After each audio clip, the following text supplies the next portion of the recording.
How are you doing? Hope you're good. Hope you're fine. So today we're going to look at effective ways to manage a property in Nigeria as a lawyer. Managing of properties is one of those briefs you get as a lawyer, even if you're a senior lawyer, you're just called to the bar. People will say, come and manage this property for me. Friends, relatives, clients also want you to manage properties for them. There are things you need to get right, and there are things you need to do, so that you have a smooth sail in that brief or in that job. The first thing to do is where you have been asked to manage a property and someone else was already managing the. What you need to do is to ensure that that person, you know, is debriefed, and whatever outstanding that the person is owed, is just let the person be paid so that you can start on a clean note. Then you have to get ask for a power of attorney. Many people want to go for a letter of instruction, but ask for a power of attorney, wherein the owner of the property we donate power to you to manage the property and all of that. That's the first thing you need to do. Ask for a power of attorney where the power is donated to you to manage the property, do all that is within, give you your power to do all that is within your power or all that is legal for you to see that things are properly done in the property. If you want to sue someone, if you want to evict, give serve notices and all of that. Very important. The second thing too is to define the payment schedule or pattern. Many people run into trouble in this aspect because they did not, make it straight, or there was no formal agreement with the owner of the property, that's the landlord, on payment plan. As a lawyer, you're a professional, so you have to discuss this. It's very important that you discuss this. So what you're going to do is you discuss with the landlord, is the money to be paid to your account? That is, the tenants, are they to pay to you? Some landlords want to collect their money by themselves, then they pay you your commission. While other people will say, okay, lawyer, give the tenants your phone, your account detail, let them pay to you, take your commission, and forward back the rest to me. It's also a good arrangement. Now, as a lawyer, you're supposed to have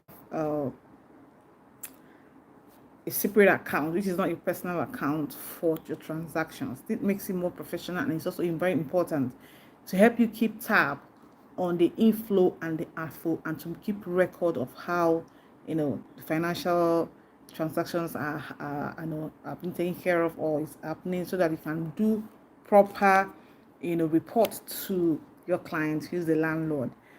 Now, if you agree that the tenants pay to the landlord, why you collect your commission, is also very good.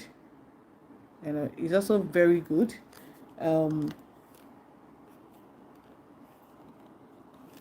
It's also important that you also define that aspect, because this is where there's a lot of trouble, or a lot of people misunderstand themselves. If they are to pay to you, you also agree with the landlord on your percentage.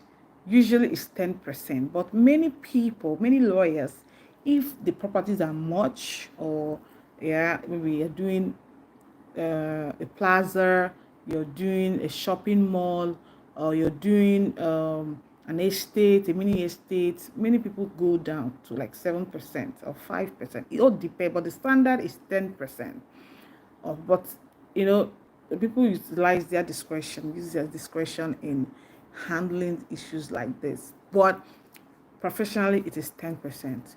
So that also be indicated in the power of attorney donated to you, that you are entitled to 10%. Then if they are going to pay to you, it should be indicated in your power of attorney.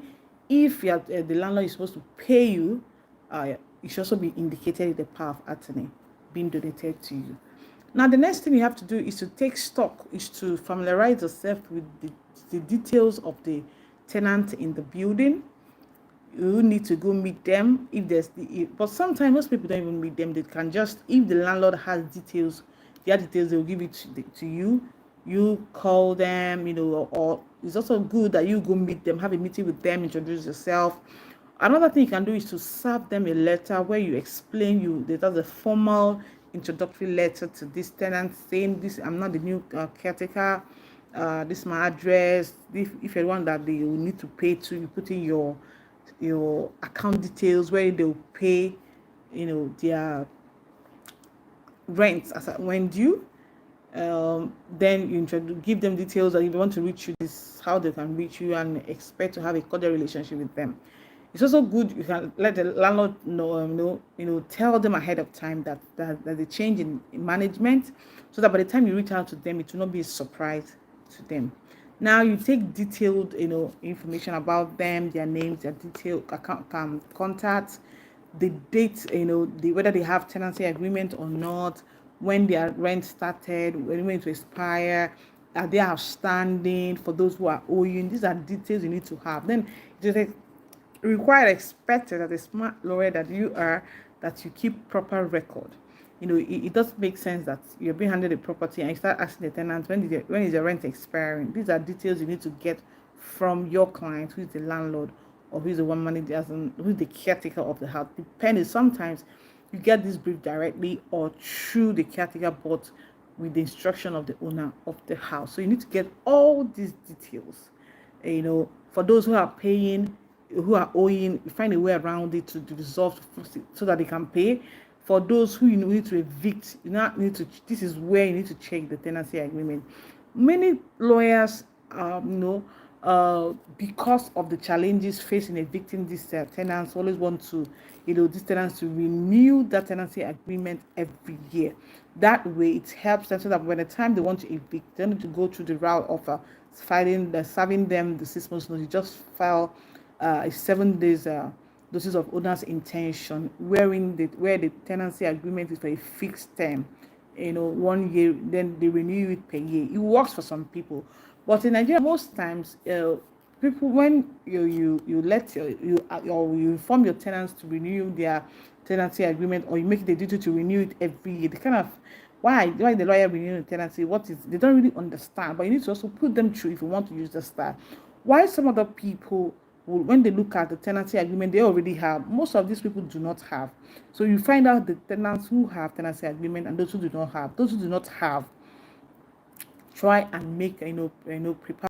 Is it good that when you're managing a property, these tenants have tenancy agreements? Most landlords they just collect money, issue receipts, and that's it, or they don't have tenancy agreement. But when you're involved as a professional, do things professionally, understand? So ensure that each of them they have their tenancy agreement. Then keep up on a clean slate.